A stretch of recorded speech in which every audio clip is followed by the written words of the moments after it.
السلام نئی ویډیو سره تاسو خلکلی ویو امید لرم چې تاسو ټول به روزونه خوشحاله وئ ژوند په مزو کې به وئ لویل ډیل کې شهزاد د 19 کالو هلک په موټرسایکل باندې اکسیډنټ وکړو هغه اکسیډنټ کې ډیل په بد حال باندې وفات شولو دوستانو د شهزاد مور او پلار په چغو باندې جاري وایي زموږ زوی ته د مغفرت دعاګانې کوئ زموږ زوی ډېر په بد حال باندې وفات شوی دی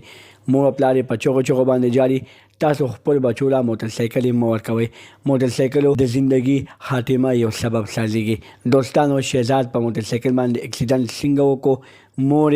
د شهزاد باره کې څه نصیحت کړی د موټرسایکل باره کې څه نصیحت کړی چې موټرسایکل په کوم حالات کې چلوئ ټول معلومات در سره په دې ویډیو کې شریکوم که چېرې تاسو د نورو معلوماتي ویډیوګانو خبرول غواړئ زموږ د چینل مخه سبسکرایب کړئ د نشان ورڅخه مخه ووهئ چې زموږ هر یوه نوې معلوماتي ویډیو تاسو ته په اسانۍ سره میلاویږي دویل ډیل کې شهزاد د 19 کالو ښایسته شهزلمي په موټرسایکل باندې اکسیډنټ وکړو د هغه اکسیډنټ په وجه باندې ډېر په بد حال باندې وفات شولو دوستانو د شهزاد مور او پلار په چغو باندې جاري وای زموږ بچی ډېر په بد حال باندې وفات شوی دی دوستانو د شهزاد مور نه یو سایه لاړله دوستانو شهزاد د مور او پلار زړګی و هغه زړګی وران شو دوستانو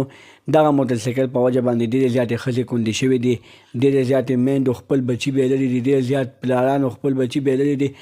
ډېر زیاتو پلارانو د سر نه پګړۍ غورځېدلي دي خو دوستانو همدغه بچي بیا نه راژوندي کېږي موږ تاسو ته په دې ویډیو کې دا نصیحت کوو چې تاسو خپل بچو له موټرسایکل مه ورکوئ موټرسایکل ښه شی نه دی دوستانو موټرسایکل یې تاسو د ضرورت دپاره استعمالوئ د مستۍ دپاره یې مه استعمالوئ د نورو معلوماتي ویډیوګانو لپاره زموږ چینل سبسکرایب کړئ د نشان ورڅخه مخه ووهئ چې زموږ هر یوه نوې معلوماتي ویډیو تاسو ته په اسانۍ سره میلاویږي والسلام